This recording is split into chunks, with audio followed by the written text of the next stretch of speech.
intérêt, chers amis policiers. Nous sommes ici parce que Nicolas Sarkozy a mis dans notre pays les jeunes d'un crime sans nom. Nicolas Sarkozy est en train de détruire notre pays. Nous marchons pour interpeller l'opinion politique française. Nous marchons pour interpeller le président Hollande de ce qui se passe en Côte d'Ivoire, de par la faute de son prédécesseur. L'ex-président français est désormais mis en examen dans une affaire que vous connaissez. Il y a 4 affaires. Et nous serons la 5e affaire parce que les Africains et les Ivoiriens iront porter plainte contre Nicolas de Sarkozy.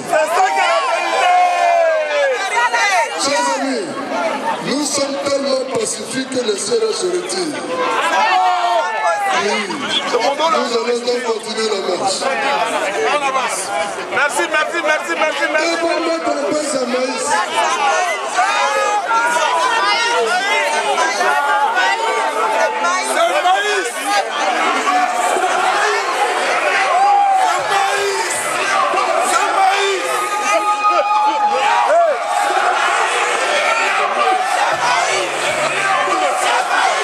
Les gars les appellent. Je dis ouais.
L'union des marcheurs pour la libération de Gbagbo Laurent. Gbagbo Laurent a marché pour restaurer le multipartisme. Gbagbo Laurent a marché pour restaurer la démocratie. Gbagbo Laurent a marché pour remporter les élections présidentielles en Côte d'Ivoire. Et nous marchons, nous enfants de Gbagbo Laurent, pour limiter en démontrant aux yeux du monde que Gbagbo Laurent est un homme de paix, est un démocrate, est un humaniste et qu'il est innocent et qu'il doit être. Nous marchons. Et nous marcherons tous les jours de notre vie. Tant que Gbagbo Laurent sera détenu à la Géode, Sarko, Dramania, en Côte d'Ivoire. Je vais ici rendre un hommage à tous les marcheurs. Je vais rendre hommage à tous les Ivoiriens, à tous les Africains, épris de paix et de justice. Tous les mouvements, toutes les associations qui ont décidé de se joindre à nous dans cette dynamique populaire. Oui, nous ne faisons pas de politique, même si cela y ressemble beaucoup. Nous voulons juste marcher. Nous sommes des marcheurs. Vive Gbagbo Laurent! Vive Gbagbo Laurent! Vive Gbagbo Laurent! Vive la Côte d'Ivoire!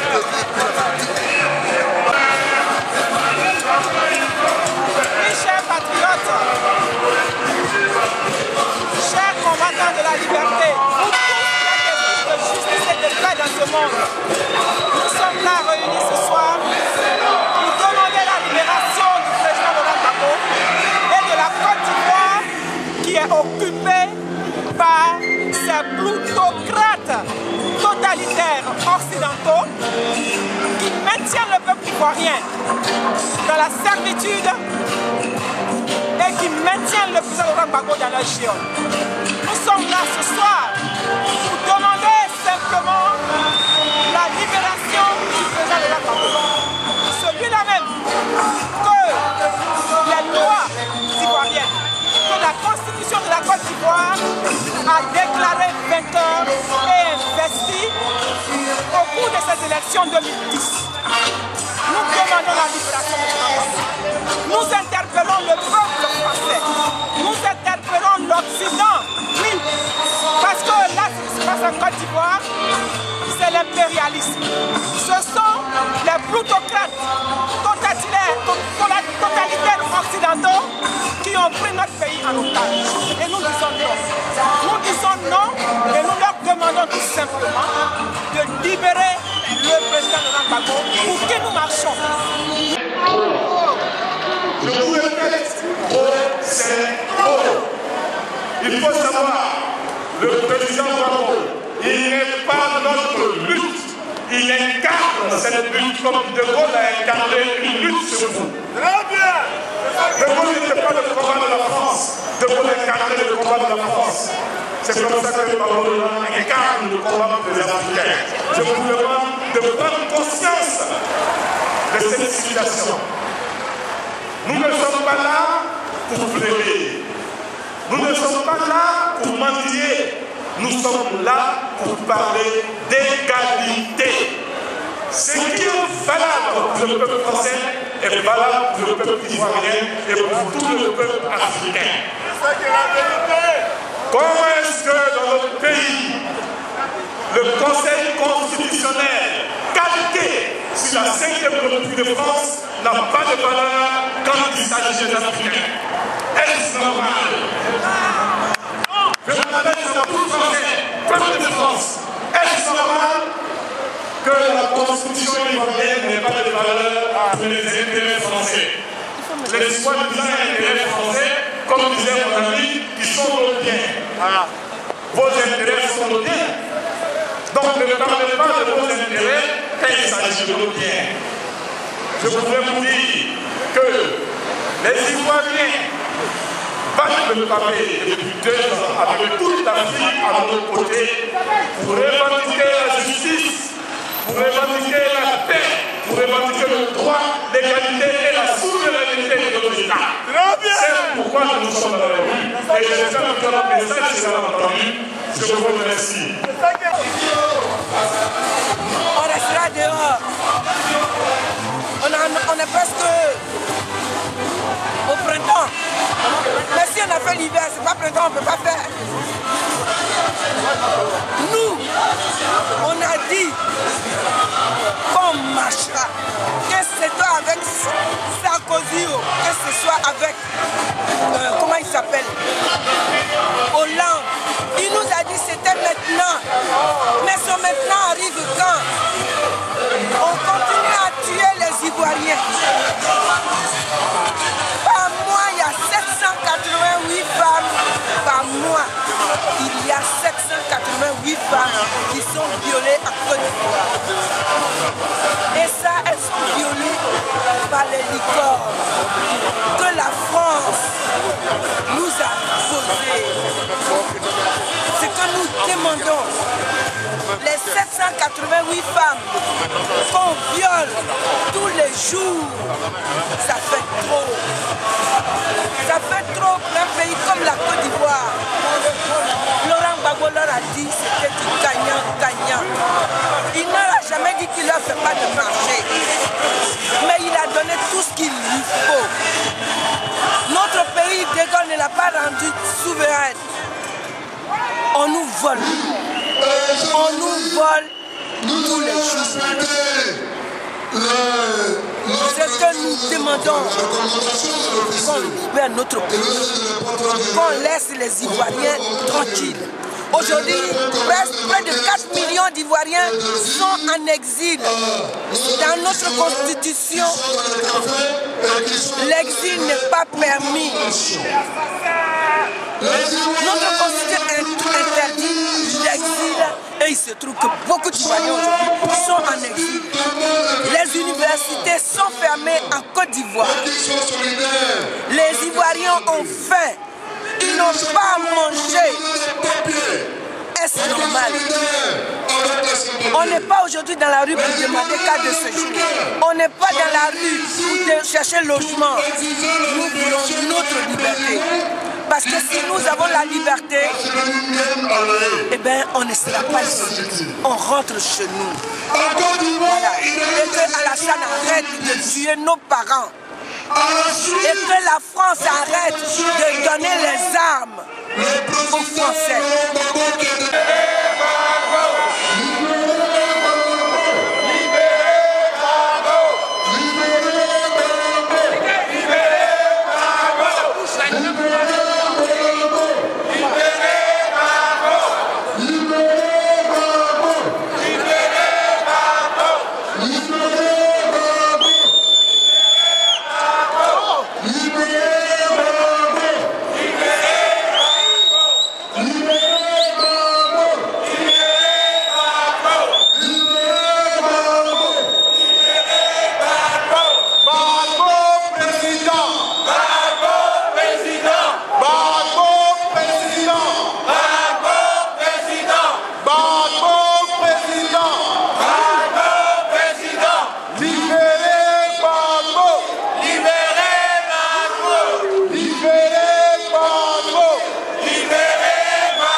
La libération sans condition du président Laurent Gbagbo. Ce président qui a donné 40 ans de sa vie au service de la démocratie.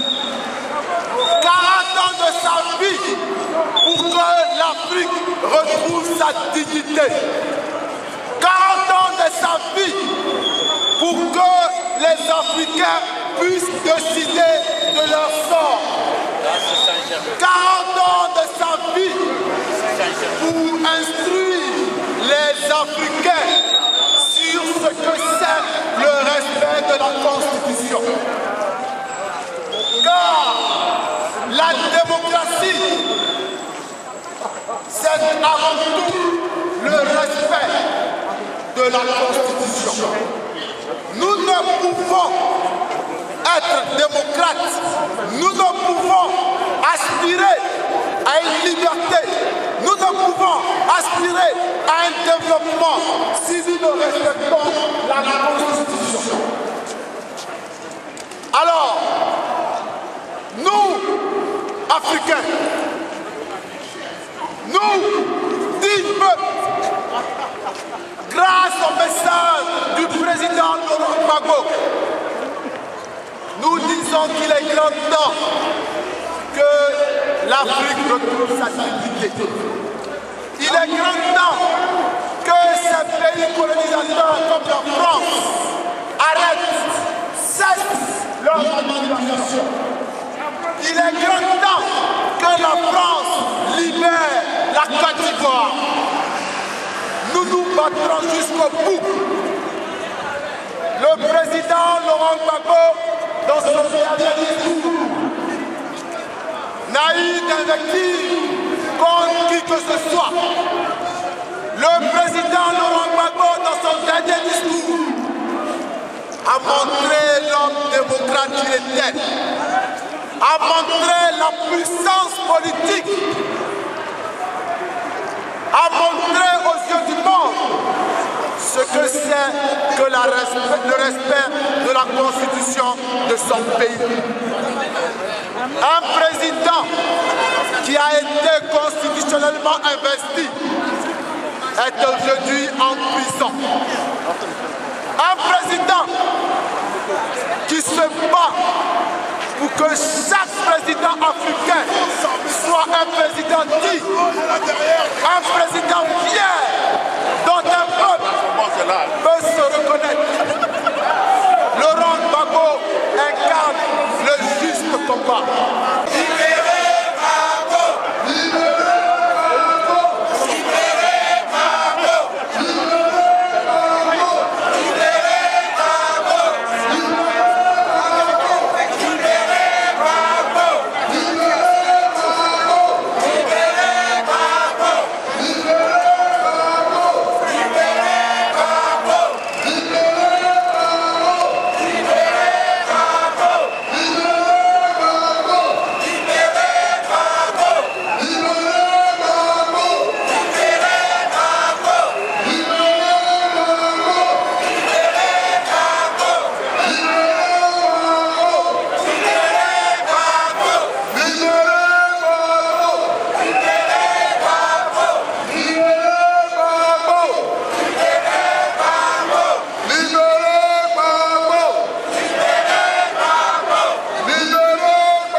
Ne sont pas ici des cadres de séjour.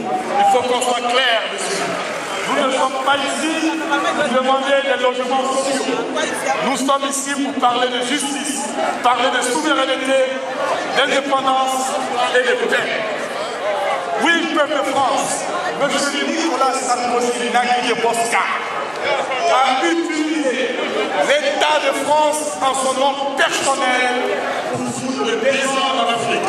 Je peux citer la Libye, l'assassinat du guide Kadhafi Mohamed, en Côte d'Ivoire, le désordre, l'assassinat de milliers d'Ivoiriens et le kidnapping du président Congolo. Ensuite, la fabrication d'une rébellion face au projet de président Bachar. Au Mali, l'installation de Azawad, rébellion armée, fabriquée de toutes pièces par Nicolas Sarkozy et son camp politique au Mali. Oui. Il ne s'agit pas d'autre chose. Il s'agit de parler de justice. Aujourd'hui, nous entendons les Français de l'UMP dire qu'il est indigne de condamner de mettre en examen Nicolas Sarkozy. Mais le peuple de France, vous avez la paix. Qu'avez-vous fait quand Jacques Chirac a été mis en examen, inculpé et condamné? Personne ne vous ne sait pas. Aujourd'hui, Sarkozy, mis en examen, c'est tout le décollé. Mais Sarkozy a utilisé l'État de France en son nom personnel. Il doit rendre des comptes en tant qu'acteur principal du désordre africain.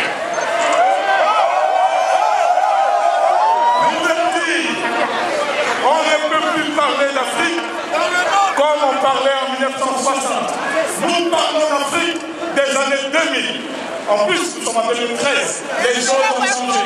Si vous avez dit en France qu'avec François Hollande, le changement c'était maintenant, nous disons aussi que l'Afrique, le changement c'est maintenant. Il faut que cela s'arrête. Arrêtez de faire penser, de faire croire aux uns aux autres que l'Afrique a besoin de vous pour se développer. Nous disons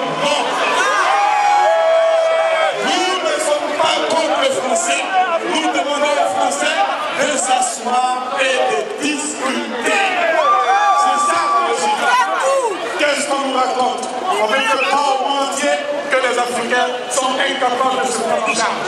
Nous voulons vous dire que le Côte d'Ivoire est en train de nous faire la démonstration que le peuple africain est un peuple digne et que nous sommes mûrs. 53 ans d'indépendance n'est pas 53 jours d'indépendance.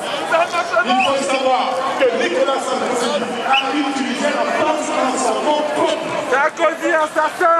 Si il avait Sarkozy assassin! Sarkozy assassin! Sarkozy assassin! Sarkozy assassin!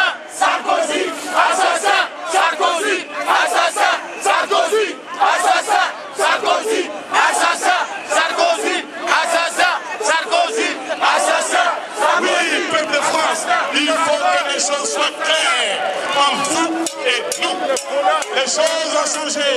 Regardez les Africains dans les rues. Nous sommes le dimanche de Pâques.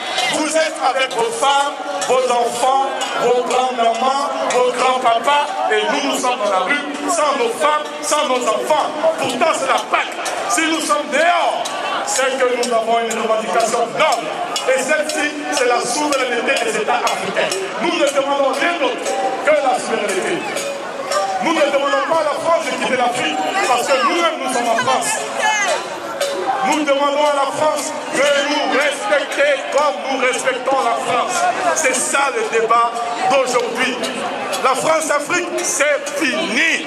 Il faut aller dire à tous vos amis, vos copains qui occupent des fonctions régaliennes que la France-Afrique, nous la décrétons aujourd'hui ici, jour de Pâques, que la France-Afrique, c'est fini. Plus de France-Afrique. La France-Afrique, c'est la France à pognon. Il faut que ça s'arrête.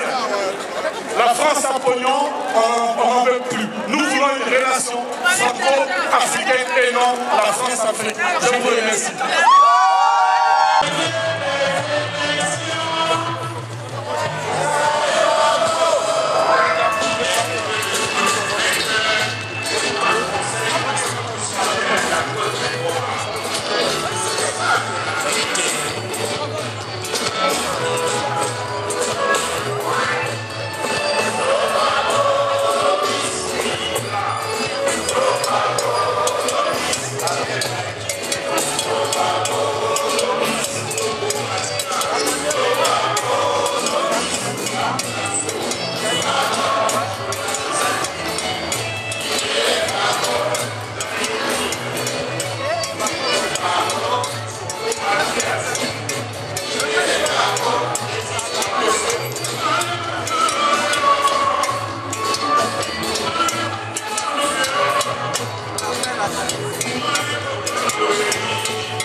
démocratie est sauvagement et injustement assassinée en Côte d'Ivoire et quasi son ménage.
Il laisse son rapport travailler.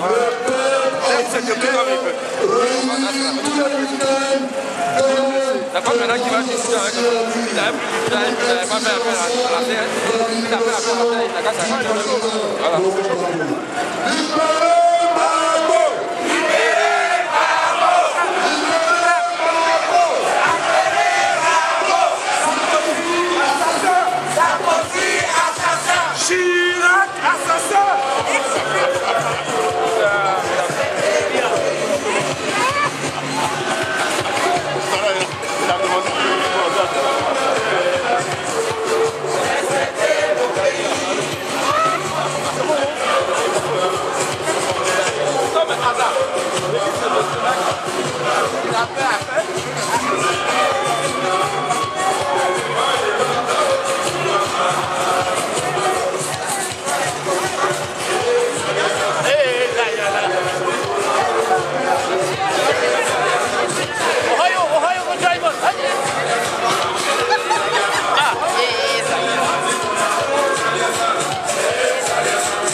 Salut, terre d'espérance,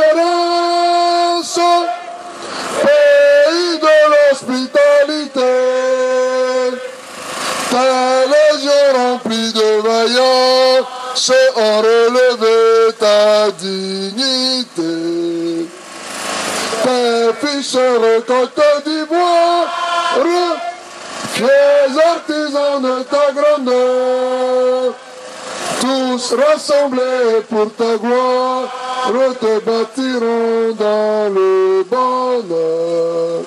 Chers Ivoiriens, le pays nous appelle, si nous avons dans la paix, revenir la liberté. Notre devoir sera d'être modèle de l'espérance promise à l'humanité, en faisant unis dans la bonne nouvelle, la patrie de la vraie fraternité. Vous avez marché depuis 2 ans. Il vous reste 2 mois. Nous là, on veut marcher tous les week-ends jusqu'au 28. Tous les week-ends jusqu'au 28. Là, on n'a pas assez de temps. Mais la prochaine fois, si vous venez, pensez un peu à ça. Parce que nous sommes des militants aux mains nues et aux poches vides. Donc, de temps en temps, oui, on vous a fait cadeau de 3-4 marches, mais la prochaine fois, envoyez un peu sur le côté. Voilà, comme ça, ça nous aide aussi à organiser les autres marches. Vous voyez, le camion, les semots, tout ça, ça coûte de l'argent. Au début, des amis, des associations nous avaient aidés, mais ils ont dit, mais de toute façon, vous voulez marcher tous les week-ends là, ah, nous on ne peut pas suivre. Donc il faut nous aider pour que nous puissions vraiment maintenir le cap jusqu'à la libération du président Laurent Gbagbo. Nous allons... Ah, on dirait que je suis en train de voir... Pour remercier en ce qui me concerne. Je veux encore vous encourager, vous qui bravez le froid, vous qui bravez la pluie, vous qui abandonnez vos familles, pour venir dire au monde entier, pour venir parler à la France, pour leur dire que tant que Gbagbo Laurent n'est pas libéré, vous serez toujours dans la rue. Je voudrais vraiment ce jour de Pâques demander à Dieu de vous bénir, demander à Dieu de vous donner la force pour continuer le combat pour la restauration de l'état de droit en Côte d'Ivoire. D'aucuns pensent que nous nous amusons. D'aucuns pensent que nous sommes guidés par l'oisiveté. D'aucuns pensent que nous nous promenons pour découvrir les rues de Paris. Non, même quand nous chantons pour les Français, chez nous, par les chants, par les danses, nous pouvons exprimer quelquefois notre tradition funéraire. Nous ne sommes pas une kermesse. Le peuple de Côte d'Ivoire est en train de mourir. Et je voudrais terminer mon propos en disant au peuple, j'ai un côté bêté aussi. Oh, quelques bêtés qui sont ici. Je vais leur dire, Gbagbo Laurent est au pouvoir. Et il y avait ce problème. Il était notre enfant. Votre enfant en prison ne vous voit pas dans la rue. Votre enfant est dans la rue, on ne vous voit pas dans la rue. Gbagbo Laurent est en prison. Les bêtés de Gagnois, les bêtés de Dalois, les bêtés d'Issia, les bêtés de Djiboura, bon, eux ils sont là. On ne vous voit pas. Et on fera le tour des funérailles. Comme c'est là-bas que souvent on aime aller, on vous trouvera là-bas et puis on vous parlera là-bas. Que Dieu vous bénisse.